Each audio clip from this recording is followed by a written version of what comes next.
Hello, how are you? Hope you are doing well. Today I am going to take up a lesson from NCERT's English textbook for class 11. The name of the textbook is Hornbill and the name of the lesson is Silkroad. It is said we must try and fill our lives with adventures and journeys instead of things. How beautifully it has been said. Things we should not accumulate at all. I think if we generate ideas around us, if we appreciate nature around us, that will be more meaningful. Our stories will then be far more interesting. Travel, whether by necessity or for leisure, gives us the opportunity to observe and experience people and ideas beyond our immediate context. Yes, we are very much familiar with our context, but I think we must become familiar with different contexts, different cultures. It will enrich us. Accounts of travel also do that. They tell us about worlds we may not have heard of. Sometimes, if the accounts are well written, they may even make us feel like we have ourselves journeyed with the author. And this travelogue that I am going to take up with you is something like that. The way it has been written, you will feel as if we have been transported to that particular place. Travelogues therefore are a very important genre in literature. When there was no internet, railways or airplanes, the few who ventured to unseen places were considered brave and adventurous.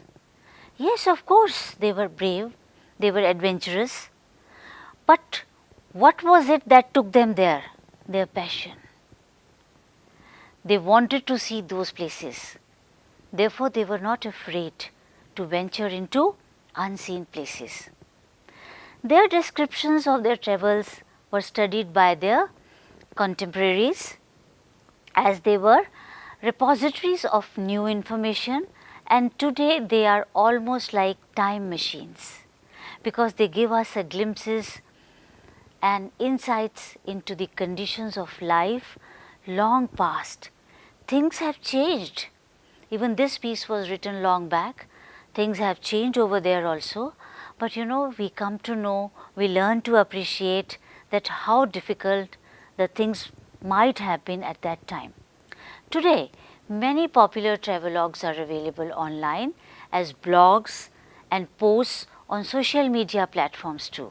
These accounts describe where to visit, what to see, and sometimes even list what not to do. These days, we have to be very careful when we travel.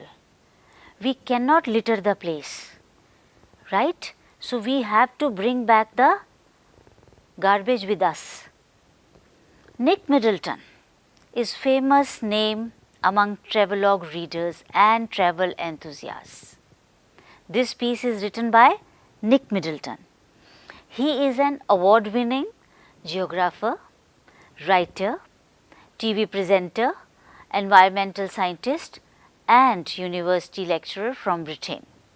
He has authored 7 travel books in which he describes his adventures in some of the world's most challenging terrains. According to Middleton, his love for travel was inspired by books from his childhood. He used to read Tintin, that we know, and he thought if Tintin can go to different places, he can also go. So, he started going. These include his family's World Atlas and the famous comic book series Adventures of Tintin and children's adventure novel by the author Willard Price. Today, Middleton works and communicates on a wide variety of environmental issues and travel topics, diverse audiences. The lesson Silkroad that we will take up today presents a travelogue chronicling the panoramic Mount Kailash. This is also an account of Middleton's adventures on one of the world's oldest highways. You must have read in your history books about Silkroad. If you have not read, then please Google it. You must read about it. Now that I have given you this introduction, what do you expect from this lesson? Why don't you note down in your notebooks some of your expectations that what is going to come through this lesson? Will it be a description of the author's experiences of scaling the hilly terrain, of the exotic places he visits en route, and of the details of the lifestyle of hill folk?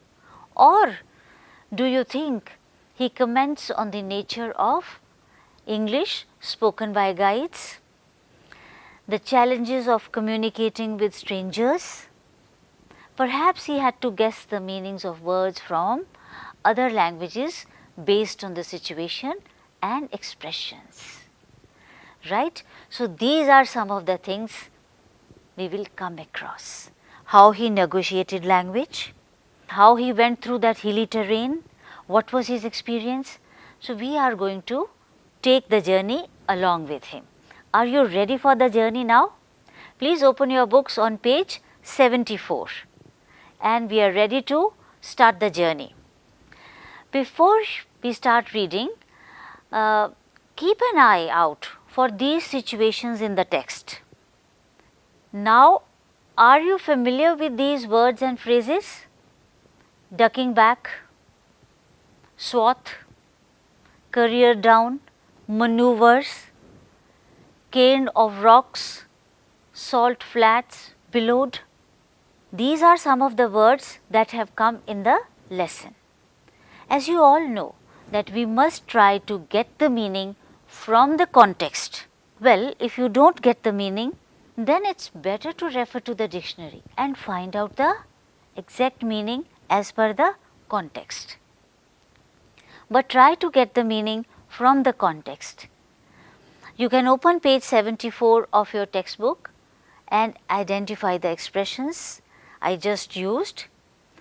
You will see that their meanings can be inferred from the text. For our convenience, I have divided the text into 3 parts. I am going to start with the first part of the travelogue. Part 1 of the travelogue begins with a vivid description of the scene. Now, notice the use of language. A flawless half moon floated in a perfect blue sky. How beautifully it has been described. Blue sky, absolutely clear because there is no pollution, and flawless half moon. I think it's now clear. The picture has become clear in front of our eyes. It's so vivid. On the morning, we said our goodbyes. Extended banks of cloud like long French loaves glowed pink as the sun emerged to splash the distant mountain tops with a rose tinted blush. Now that we were leaving Ravu, Ravu is the name of the place, please note down in your notebooks. Lamo said she wanted to give me a farewell present. One evening I had told her through Daniel that I was heading towards Mount Kailash to complete the Kora. Now, why do you think he says that he told her through Daniel? Why is it so? Because of the language. She must not be knowing the author's language and vice versa. Maybe Daniel knows the language, so he was able to help convey the message. And then she had said that I ought to get some warmer clothes. Mount Kailash, as we all know, is a very cold place. So she said that you don't have enough warm clothes, you must have that. And what is a Kora? Isn't it a new word that we have come across? Can you guess the meaning? Kora is a Tibetan word that translates to circumambulation or revolution in English. Kora also refers to the act of showing reverence to what the Tibetans believe to be holy and sacred. After ducking back into her tent, who?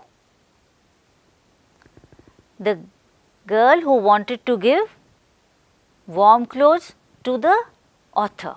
She emerged carrying one of the long-sleeved sheepskin coats that all the men wore over there.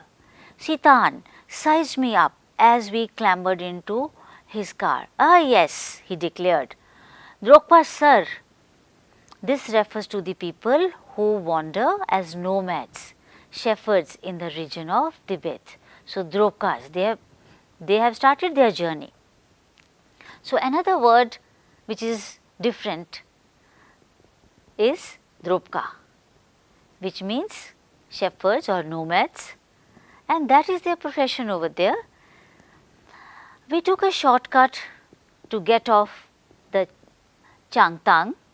The Changtang is a high altitude plateau in western and northern Tibet extending into southeastern Ladakh with vast highlands and giant lakes.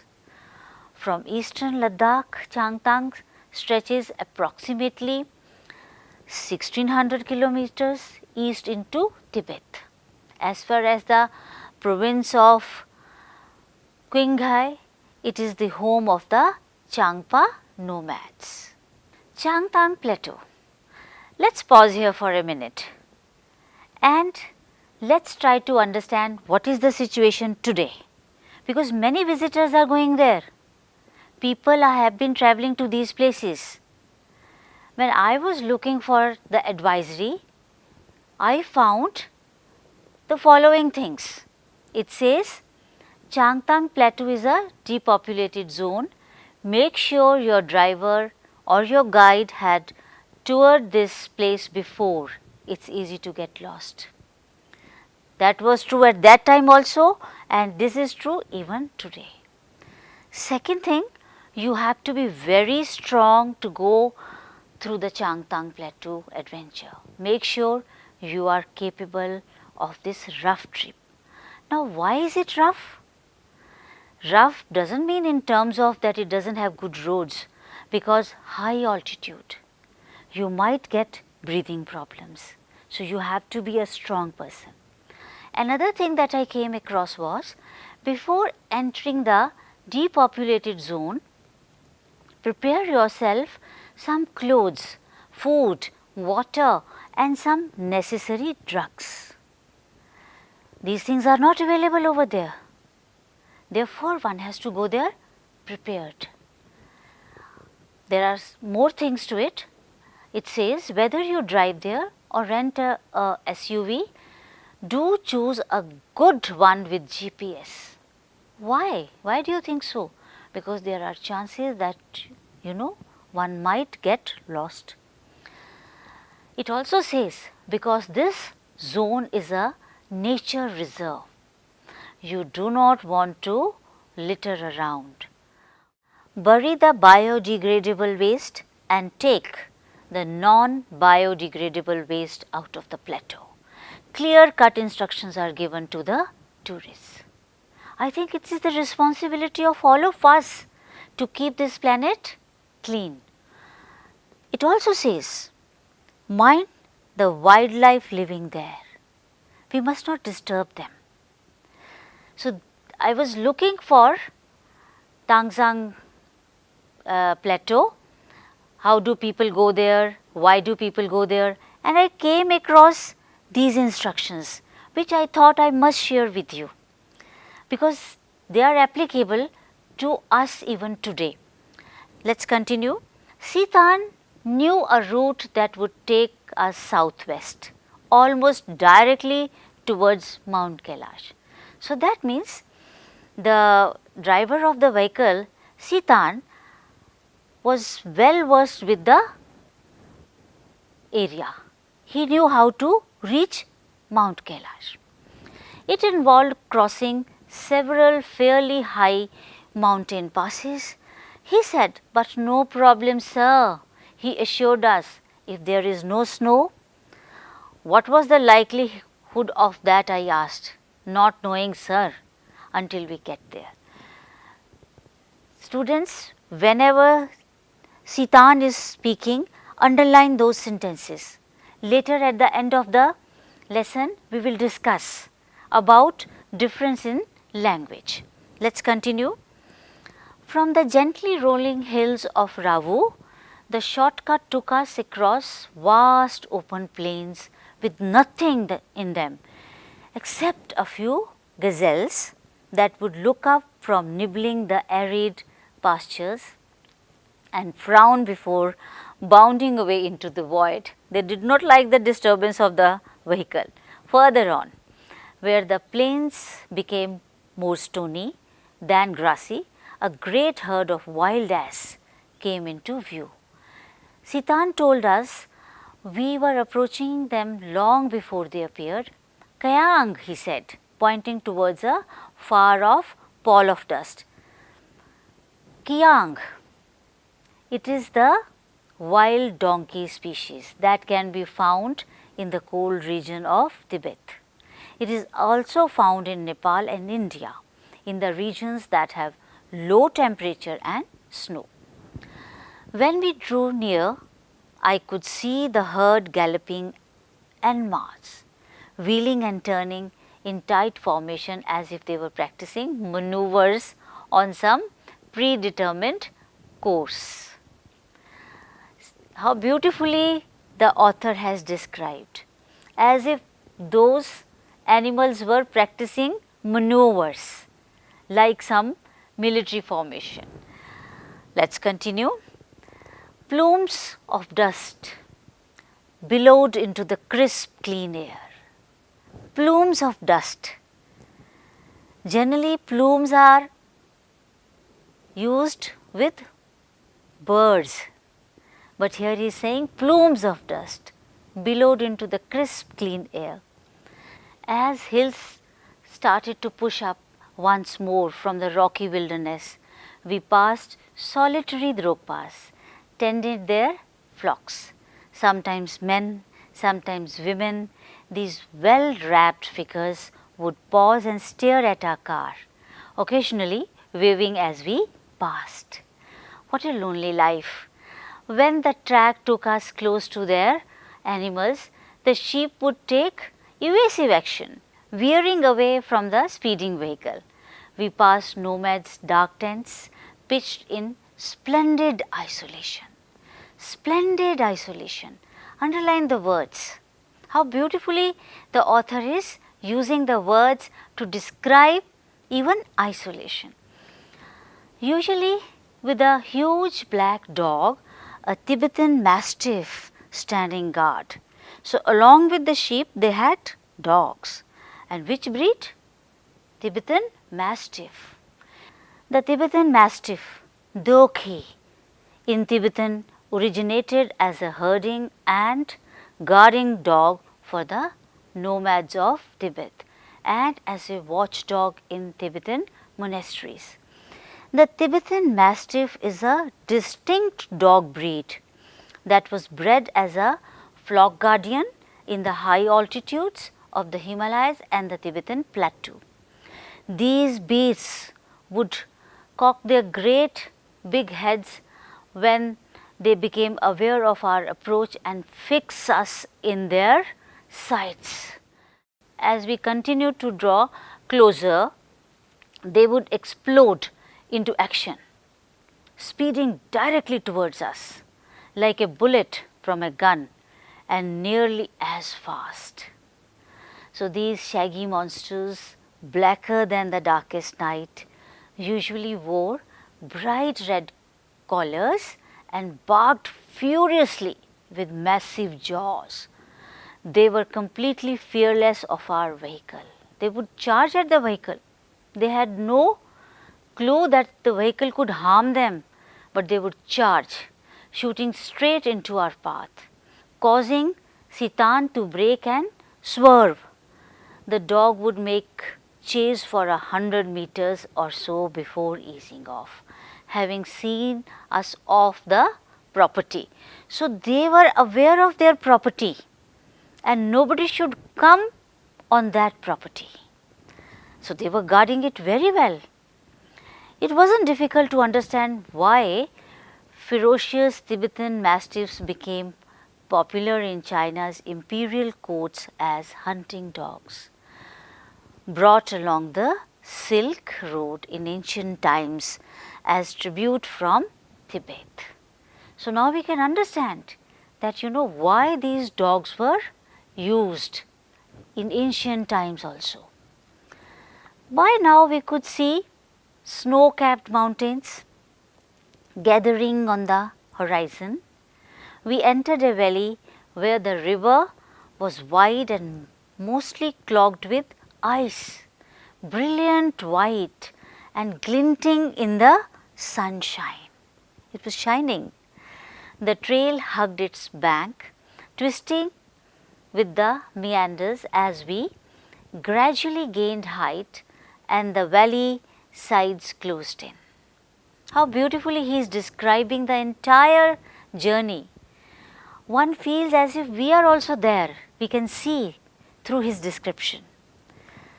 The turns became sharper and the ride bumpier. Sitan now in third gear as we continued to climb. The track moved away from the icy river, laboring through steeper slopes that sported big rocks daubed with patches of bright orange lichen.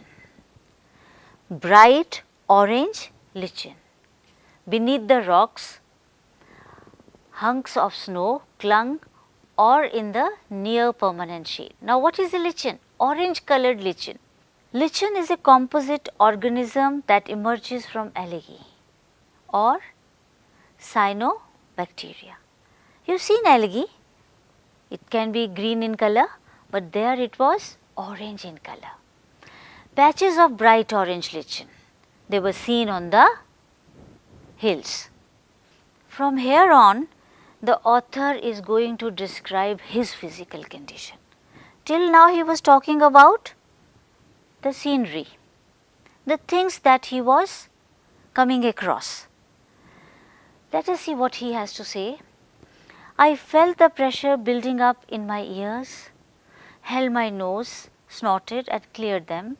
We struggled around another tight bend and Sitan stopped.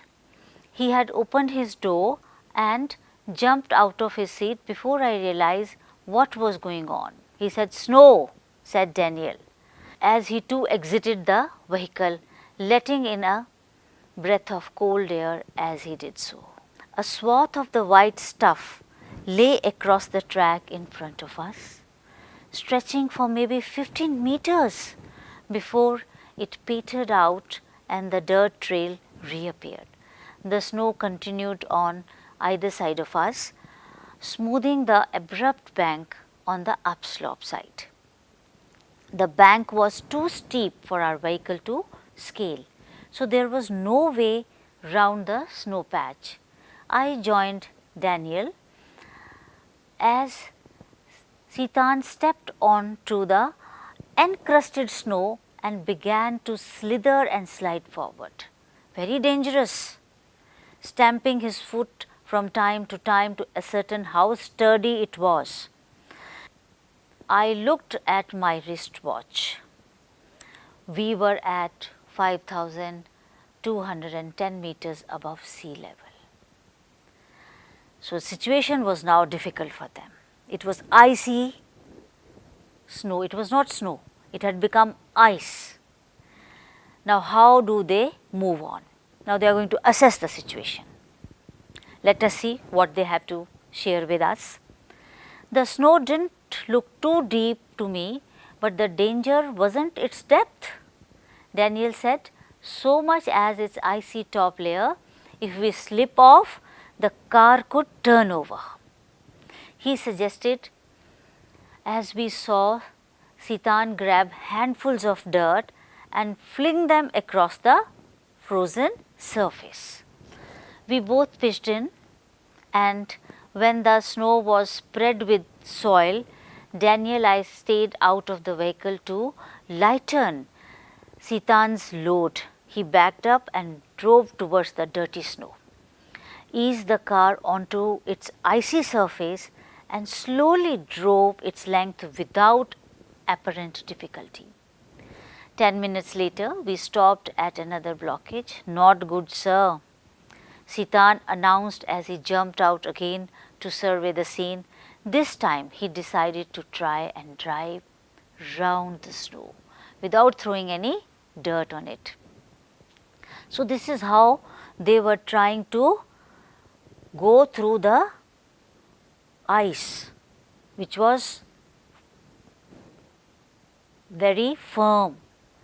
The slope was steep and studded with major rocks, but somehow Sitan negotiated them, his four-wheel drive vehicle lurching from one obstacle to the next. In so doing, he cut off one of the hairpin bends regarding the trail further up, where the snow had not drifted. What a difficult terrain! The way it is being described, I think we can all imagine that it must have been very terrifying. Every now and then, there is a blockage, there is snow, it is dangerous, but somehow their driver, Sitan, was able to manage. What does this show about Sitan? Was he a good driver? Yes, of course. Did he know his route very well? He knew his route very well.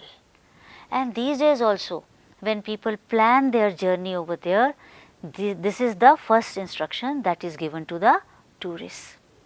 Students, have you realized how beautifully the author has described the terrain?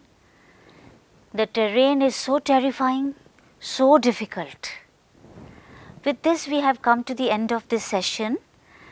We are on page 76. We will continue with this in our next session.